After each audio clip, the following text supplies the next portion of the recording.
Welcome to Riya's Tuition. Hi kids, welcome back to my channel. நான் உங்கள் Riya miss. Hope you all well. நான் ரொம்ப நல்லா இருக்கிறேன். இன்றைக்கி நம்ம பார்க்க போகிற subject science for 5th standard. So term 3யோட யூனிட் 2 அனிமல்ஸ், விலங்குகள், அந்த லெசன் தான் நம்ம பார்க்க போகிறோம். ஸோ இந்த லெசனோட இன்ட்ரோ பார்ட் பார்க்கலாம். ஃபர்ஸ்ட் வாங்க. Introduction. Our planet Earth has countless number of organisms including plants and animals. Among them, animals are the most advanced organisms. Animals are a gift of nature to human things. They are very closely associated with us in our daily life and contribute a lot of us. அதாவது என்ன சொல்கிறாங்க அப்படின்னா, நம்ம planet இருக்கு இல்லையா, earth பூமி இருக்கு இல்லையா, அங்கே நிறைய விதமான ஆர்கானிசம்ஸ் உயிர்கள்லாம் இருக்குது அப்படின்னு சொல்கிறாங்க. லைக் பிளான்ட்டு, அனிமல்ஸ் எல்லாமே. ஸோ அந்த அனிமல்ஸ் எல்லாம் பார்த்திங்கன்னா அட்வான்ஸ்ட் ஆர்கானிசம் அப்படின்னு சொல்லப்படுது. இதெல்லாம் வந்து நேச்சரோட கிஃப்ட்டு நமக்கு. அண்ட் அதிலேருந்து நமக்கு நம்பர் ஆஃப் யூசஸ் வந்து கிடைக்குது அந்த அனிமல்ஸ், பிளான்ஸ் மூலியமானு சொல்கிறாங்க. Man is exploiting nature nowadays more than ever before. அதாவது மனுஷன் இப்போ வந்து இந்த உலகத்தை நாசமாக்க ஆரம்பிச்சிட்டான், அழிக்க ஆரம்பிச்சிட்டான், அதில் வளங்களை சுரண்ட ஆரம்பிச்சிட்டான்னு சொல்கிறாங்க. இதன் காரணமாக நம்ம உலகத்தில் இருந்த நிறைய அனிமல்ஸ் வந்து காணாமையே போயிருக்கு. அப்படி தான் நேச்சர் அனிமல்ஸ், டைனோசரஸ்லாம் முன்னாடி காலத்தில் இருந்திருக்கு, இப்போ இல்லை இல்லையா. அந்த மாதிரி அந்த அனிமல்ஸ்லாம் காணாமே போயிடுச்சு. இவனோட மனுஷன் காரணமாக தான், மனுஷன் செஞ்ச விளைவுகளின் காரணமாக நிறைய அனிமல்ஸ், அது மட்டும் இல்லை நிறைய பிளான்ட்ஸ் கூட அழிஞ்சு போயிடுச்சு அப்படின்னு சொல்கிறாங்க.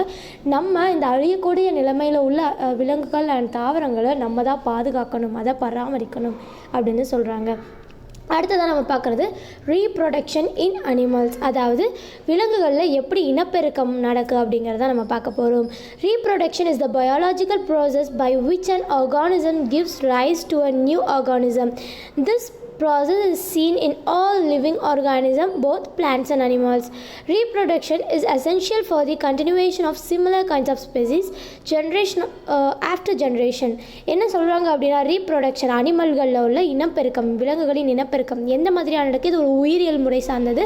அண்ட் இது மூலியமாக அதே மாதிரியான ஒரு புது வகை உயிரினம் வந்து பிறப்பிக்கப்படுதுன்னு சொல்கிறாங்க. எல்லா லிவிங் திங்ஸுக்குமே இந்த ரீப்ரொடக்ஷன் அப்படிங்கிற ஒன்று வந்து கண்டிப்பாக உண்டு. ஏன் அப்படின்னா தன்னோட சந்ததியை பெருக்கிக் கொள்ளும் வழி அதுதான் அப்படின்னு சொல்லப்படுது. ஓகேங்களா. இந்த ரீப்ரொடக்ஷன் பார்த்தீங்கன்னா ரெண்டு விதமாக இருக்குது. ஒன்று செக்ஷுவல் ரீப்ரொடக்ஷன், இன்னும் ஏசெக்ஷுவல் ரீப்ரொடக்ஷன். ஃபர்ஸ்ட் நம்ம பார்க்க போகிறது செக்ஷுவல் ரீப்ரொடக்ஷன்.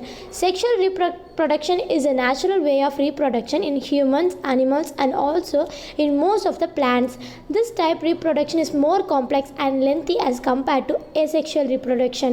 அதை என்ன சொல்கிறாங்க அப்படின்னா, செக்ஷுவல் ரீப்ரொடக்ஷன் வந்து இயற்கையான ஒரு வழிமுறை, அதாவது தன்னோட சந்ததிகளை பெருக்கிக் கொள்ளும் ஒரு இயற்கையான வழிமுறை. இது மனிதர்கள் மட்டுமில்லாமல் விலங்குகள், பல்வேறுபட்ட தாவரங்கள் எல்லாத்திற்கும் பொதுவாக தான் அமையுது அப்படின்னு சொல்கிறாங்க. அண்ட் இது ஒரு சிக்கலான வழிமுறை அப்படின்னு சொல்கிறாங்க.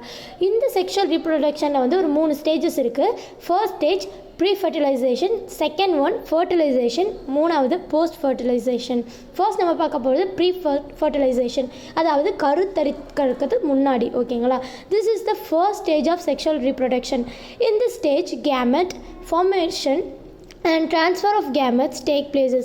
In animals, male and female have different reproductive organs. என்ன சொல்கிறாங்க அப்படின்னா, இதை வந்து முதல் பகுதி கரு உருவாகிறதுக்கு ஒரு செக்ஷுவல் ரீப்ரொடக்ஷன் இருக்குது அப்படின்னு சொல்கிறாங்க.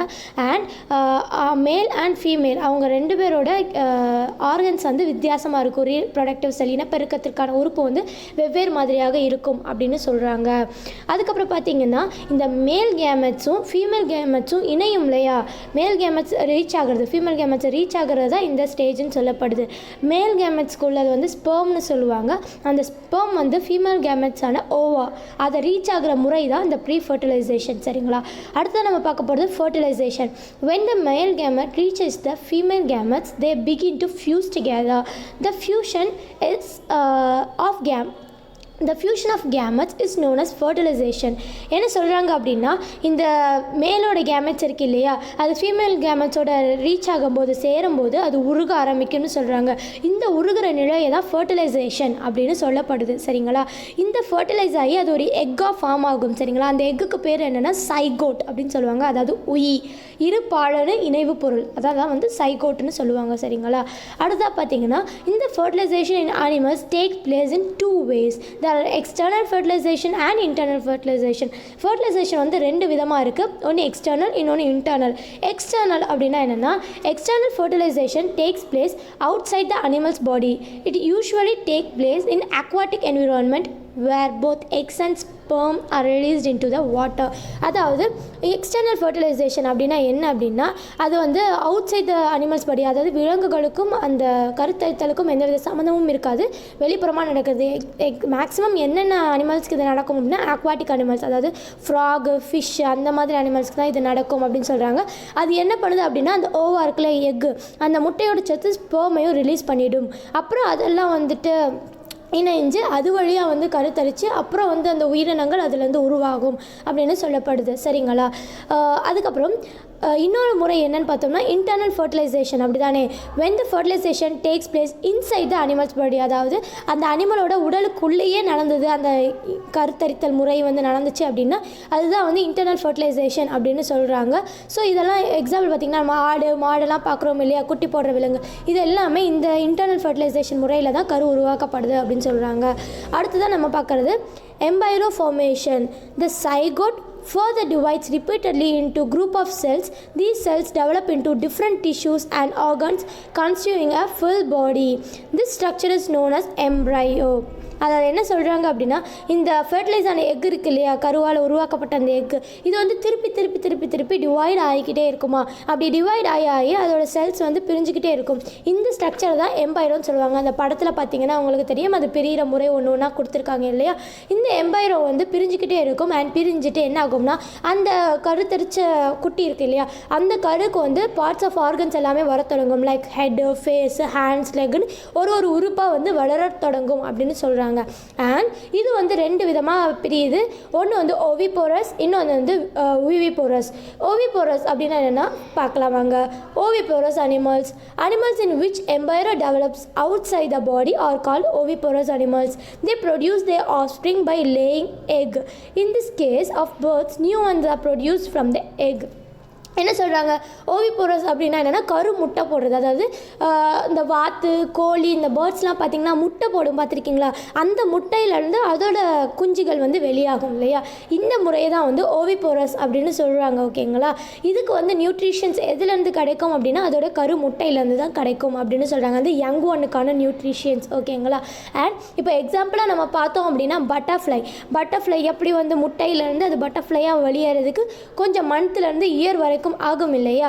ஸோ அதோட ஒவ்வொரு ஸ்டேஜும் நம்ம பார்க்கலாம் இப்போ. அதாவது பட்டர்ஃப்ளையோட லைஃப் சைக்கிள் என்னன்னு. சரிங்களா? Stage 1, X.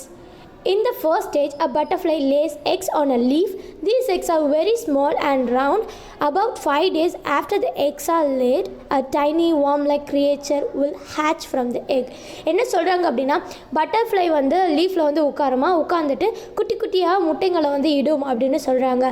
இந்த முட்டைகள் வந்து ஒரு 5-6 நாள் கழித்து ஒரு டைனி லைக் வார்ம், அதாவது புழு மாதிரி வந்து வரும். அதில் அந்த எக்கை உடைச்சிட்டு அந்த புழு மாதிரி வரும் அப்படின்னு சொல்கிறாங்க. ஸ்டேஜ் 2 பாருங்கள், கேட்டர்பில்லர், அதாவது லார்வான்னு சொல்லுவாங்க. The second stage is the caterpillar. It is also called larva. It looks like a worm. The caterpillar starts to eat leaves and flowers once it has hatched. அதாவது என்ன சொல்கிறாங்கன்னா, இந்த ஸ்டேஜை கேட்டர்பில்லர் இல்லைனா லார்வான்னு சொல்லுவாங்க. இது ஒரு புழு போன்ற வடிவத்திலானது. ஓட்டை விட்டு வரும் இல்லையா முட்டையோடு, அதை விட்டு வந்ததுக்கப்புறம் அங்கே இருக்க இலை, பூ எல்லாத்தையுமே சாப்பிட ஆரம்பிக்குமா. இது ரொம்ப பசியில் இருக்கும்னு சொல்கிறாங்க. அண்ட் இது ரொம்ப வேகமாகவும் வளரக்கூடியது அப்படின்னு சொல்கிறாங்க. அண்ட் இதோட ஓல்டு ஸ்கின் வந்து உறிஞ்சி வந்து அதுக்கு புது ஸ்கின்னும் வளர ஆரம்பிக்கும் அப்படின்னு சொல்லுவாங்க. இந்த ஸ்டேஜுக்கு பேர் மால்ட்டிங் அப்படின்னு சொல்லுவாங்க. சரிங்களா? அடுத்த ஸ்டேஜ் 3, கிரிசலிஸ், அதாவது பியூப்பான்னு கேள்விப்பட்டிருப்பீங்க இல்லையா, அதுதான் அந்த stage.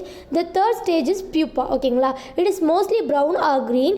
This is the resting stage as well as the changing stage. The caterpillar turns into butterfly. இது என்ன சொல்கிறாங்கன்னா, இந்த பியூப்பாங்கிறது வந்துட்டு ப்ரௌன் இல்லைனா க்ரீன் கலரில் இருக்குமா. இதுதான் வந்து ஓய்வெடுக்கிற நிலை அப்படின்னு சொல்கிறாங்க. அண்ட் இந்த நிலை தான் வந்து சேஞ்சிங் ஸ்டேஜ்னு சொல்லப்படுது, அதாவது உருமாற்றம் அடைய போகிற நிலை. இதில் வந்து தான் கேட்டர்பில்லர் பட்டர்ஃப்ளையாக மாறும். Stage 4, butterfly, அதாவது adult. In the fourth stage, the pupa opens, a butterfly comes out. A butterfly is sometimes called an amigo. It is also called as adult. Butterflies are very colorful. அதாவது என்ன சொல்கிறாங்க அப்படின்னா, இந்த ஸ்டேஜில் தான் பியூப்பாவை உடைச்சிட்டு அந்த பட்டர்ஃப்ளை வந்து வெளியே வரும்னு சொல்கிறாங்க. இந்த ஸ்டேஜுக்கு பேர் அமேகோ அப்படின்னு சொல்கிறாங்க. இது அடல்ட், அதாவது வளர்ந்த பருவம் சரியா அந்த அப்படின்னு சொல்லலாம். அண்ட் இது ரொம்ப கலர்ஃபுல்லாக இருக்கும்னு சொல்லப்படுது. அதுக்கப்புறம் திருப்பியும் பட்டர்ஃப்ளை தன்னோட அகெயின் லைஃப் சைக்கிள் ஆரம்பிச்சிடும். அகெயின் அது வந்து இலையில போய் முட்டையை போடும். அண்ட் அதுலேருந்து பல்வேறுபட்ட பட்டர்ஃப்ளைஸ் வந்து வர ஆரம்பிக்கும் சரிங்களா. இதுதான் வந்துட்டு ஓவிபோரஸ் அனிமல்ஸ் சரிங்களா. அடுத்ததான் நம்ம பார்க்க போகிறது ஓவிபோரஸ் animals. ஓவிபோரஸ் animals in which the embryo develops inside the body are called oviparous animals. These animals give birth to the young ones. The developed embryo gets its nutrition from the mother. Humans, cow, deer and dogs are example for oviparous animals. Oviparous animals அப்படின்னா குட்டி போட்டு பால் ஊற்று விலங்கு கேள்விப்பட்டிருப்பீங்க இல்லையா, அதுதான் வந்துட்டு ஓவிபோரஸ்னு சொல்லுவாங்க. ஸோ இந்த அனிமல்ஸ் எப்படின்னா அதுக்கு கருத்தரிக்கிற முறை வந்து அதோட உடம்புக்குள்ளேயே தான் நடக்கும் சரிங்களா. அண்ட் அதுக்கு நியூட்ரிஷன்ஸ் அந்த கருத்தரிக்க அந்த குஞ்சு இருக்கு இல்லையா குட்டி, அதுக்கு நியூட்ரிஷன்ஸ் எப்படி கிடைக்கும்னா தன்னோட அம்மாட்ட இருந்து தான் கிடைக்கும் சரிங்களா. எக்ஸாம்பிளாக நம்ம பார்த்தீங்கன்னா மனிதர்கள், விலங்குகள், அதாவது விலங்குகள் லைக் மான், நாய், ஆடு, மாடு இது எல்லாமே வந்துட்டு ஓவிபோரஸ் அனிமல்ஸ்குள்ளே தான் வரும் சரிங்களா. ஸோ இதோட செக்ஷுவல் ரீப்ரொடக்ஷன் முடியுது. நம்ம அடுத்ததாக பார்க்குறது ஏசெக்ஷுவல் ரீப்ரொடக்ஷன். ஏசெக்ஷுவல் ரீப்ரொடக்ஷன்னா அசாதாரணமான இனப்பெருக்க முறை சரிங்களா. The type of reproduction in which only a single parent gets divided into 2 new offspring is known as asexual reproduction. அதாவது இந்த முறையில் எப்படி நடக்கும்னு பார்த்தீங்கன்னா ஒரே ஒரு உயிரினம் வந்து தனக்கு அதிகப்படியாக வளர்ந்தோ அல்லது இரண்டாக பிளந்தோ துண்டாகியோ இந்த மாதிரியான முறைகளை இந்த இனப்பெருக்கம் வந்து நடைபெறுது சரிங்களா. ஸோ அதுக்கு நியூட்ரிஷன்ஸ் எல்லாமே அதோட ஐடென்டிக்கல் பேரண்ட்லேருந்து தான் கிடைக்கும்னு சொல்லப்படுது. அண்ட் இது எக்ஸாம்பிள் என்னெல்லாம் சொல்லணும்னா ஹைட்ரா, அமீபா அதெல்லாம் இதுக்கு எக்ஸாம்பிளாக சொல்லலாம். லைக் ஒரு சில உயிர்கள்லாம் எக்ஸாம்பிள்ஸாக இருக்குது சரிங்களா. இப்போ ஃபர்ஸ்ட் அதில் டைப் பாருங்க. fission occurs in some invertebrate organisms without backbone சரிங்களா. multi-celled organism. In this method an organism splits itself into 2 parts. For example, flatworms, sea anemones and sea cucumbers divide it into 2 halves and regenerate the other half in each of the resulting individuals. அதாவது இந்த முறையில் பார்த்தீங்கன்னா முதுகெலும்பு இல்லாத உயிரினங்கள் தான் வளர்க்கப்படுது. அதாவது ஒரு உயிரினம் பார்த்தீங்கன்னா இரண்டாக பிளக்கப்படுது. இரண்டாக பிளக்கப்பட்டு 2 இண்டிவிஜுவல் உயிரினங்களாக மாற்றப்படுது. எக்ஸாம்பிள் பார்த்தீங்கன்னா ஃப்ளாட்வார்ம்ஸ், சி அனிமோன்ஸ், சி குக்கும்பர்ஸ் இதெல்லாம் எக்ஸாம்பிளாக சொல்கிறாங்க. ஸோ இதில் பார்த்தீங்கன்னா ஒரு உயிரினம் இரண்டாக பிளக்கப்பட்டு தனித்தனி இண்டிவிஜுவலாக தான் உயிரினங்களாக வளருது ஓகேங்களா. அடுத்ததாக பார்த்தீங்கன்னா பட்டிங்னா எக்ஸ்ட்ராவாக வளருது ஓகேங்களா. Budding is a form of asexual reproduction that results from the outgrowth of a part of the body. Then the bud is separated from the original organism, forming 2 individuals. Budding occurs commonly in invertebrate animals such as hydras and corals. அதாவது example வந்து hydra சொல்கிறாங்க. இது என்ன ஆகும்னா எக்ஸ்ட்ராவாக வந்து வளர ஆரம்பிக்கும் ஒரு பக்கத்தாலும் சொல்கிறாங்கன்னா அப்புறம் அந்த எக்ஸ்ட்ராவாக வளர்ந்த பகுதி தானாக ஒரு இண்டிவிஜுவலாக வளர ஆரம்பிச்சிடும் அப்படின்னு சொல்கிறாங்க. இப்படி தான் வந்து இது வந்து தன்னோட சந்ததியை இனப்பெருக்கிட்டு இருக்கு ஓகேங்களா. அடுத்ததாக பார்த்தீங்கன்னா ஃப்ராக்மெண்டேஷனாக துண்டாதல் அப்படின்னு சொல்லுவாங்க. Fragmentation is a breaking of an individual into parts followed by regeneration. Reproduction through fragmentation is observed in sponges and sea stars. அந்த ஃப்ராக்மெண்டேஷன் அப்படின்னா துண்டாகிற முறை. இது என்ன செய்யுமா ஒரு இண்டிவிஜுவல் துண்டாகி இன்னொரு துண்டிலேருந்து இன்னொரு புதுசான உயிரினம் வந்து தன்னோட சந்ததியை இனப்பெருக்கம் செய்யும் அப்படின்னு சொல்கிறாங்க. இது வந்து எக்ஸாம்பிளாக ஸ்பாஞ்சஸ், சீ ஸ்டார்ஸ் எல்லாம் வந்து கொடுக்குறாங்க. கடல் நட்சத்திரம் இருக்கு இல்லையா அதெல்லாம் எக்ஸாம்பிளாக கொடுக்குறாங்க. அண்ட் இந்த துண்டாகிற முறை இருக்கு இல்லையா இது வந்து ஆக்சிடென்டலாகவும் நடக்கும். அண்ட் இனப்பெருக்கம் செய்யணும் அப்படிங்கிறதுக்காகவே நேச்சுரல் ஃபார்மாக கூட நடக்கலாம். இல்லைனா ஏதாவது ப்ரெடேட்டர்ஸ் அதாவது அது சாப்பிட்ற உயிரினங்கள் இருக்கும் இல்லையா அதுகிட்டருந்து தங்களை காப்பாற்றிக்கிறது இல்லைனா அதில் கடித்து துப்பி போட்டது இந்த மாதிரி கூட அதோட இனப்பெருக்கம் வந்து ஆகும் அப்படின்னு சொல்கிறாங்க. நம்ம அடுத்ததாக கடைசியாக பார்க்க போகிற பாட் என்னென்னா spores. Some protozoan bacteria, plants and fungi reproductive via spores. Spores are the structures naturally grown as part of an organism's life cycle. They are separated from the organism and dispersed through a medium such as air or water. It is suitable environment the spores will develop into fully grown organism. அதாவது நீங்கள் இழையிலலாம் பார்த்தீங்கன்னா தெரியும் குட்டி குட்டியாக அந்த brown கலர்லலாம் இருக்கும் இல்லையா அந்த துகள்கள்னு சொல்லுவாங்க. ரொம்ப குட்டியாக இருக்கும் கண்ணுக்கு கூட தெரியாத அளவு. ஸோ அந்த துகள்களை தான் வந்து ஸ்போர்ஸ்னு சொல்லுவாங்க. அண்ட் இந்த ஸ்போர்ஸ் என்னாகும் அப்படின்னா அந்த இழையிலையோ மரத்துலையோ ஏதோ ஒரு ஆர்கன் எந்த உயிரினமாக கூட இருக்கலாம் அதில் தங்கி இருந்து அதோட வளர்ச்சி ஏற்படுத்தும். இது வந்து ஒரு இடத்துலேருந்து இன்னொரு இடத்துக்கு எப்படி பரவும்னு பார்த்தீங்கன்னா காற்று இல்லைனா தண்ணி மூலியமாக பரவும். ஸோ இன்னொரு என்விரான்மெண்ட் அது போய் ரீச் ஆகி இன்னொன்று ஒரு ஆர்கானிசம் அது டெவலப் பண்ணும். இந்த மாதிரி அதோட இனத்தை வந்து பெருக்கிக்கிட்டே இருக்கும். இப்போ எக்ஸாம்பிளில் பார்த்தீங்கன்னா பாக்டீரியா, அப்புறம் சில பிளான்ட்டில் இருக்க ஃபங்கி, அதெல்லாம் வந்து எக்ஸாம்பிளாக சொல்கிறாங்க. சரிங்களா? ஓகே கிட்ஸ், இதோட நம்ம வந்துட்டு ரீப்ரொடக்ஷன் எப்படி நடக்கு அப்படிங்கிறத பார்த்துட்டோம் இல்லையா அனிமல்ஸ்குள்ளே. ஸோ ரீப்ரொடக்ஷன் அனிமல்ஸில் 2 டைப் பார்த்துருக்கோம் இந்த லெசனில். ஒன்று செக்ஷுவல் ரீப்ரொடக்ஷன், இன்னொன்று ஏசெக்ஷுவல் ரீப்ரொடக்ஷன். அண்ட் கம்மிங் கிளாஸஸில் அனிமல்ஸை பற்றி இன்னும் நிறைய இன்ட்ரெஸ்டிங்கான விஷயம் பார்க்கலாம். தேங்க்ஸ் ஃபார் வாட்சிங் kids. Thank you and have a great day. இந்த வீடியோ உங்களுக்கு பிடிச்சிருந்தா லைக் பண்ணுங்க, ஷேர் பண்ணுங்க, கமெண்ட் பண்ணுங்க அண்ட் மறக்காம சப்ஸ்கிரைப் பண்ணுங்க.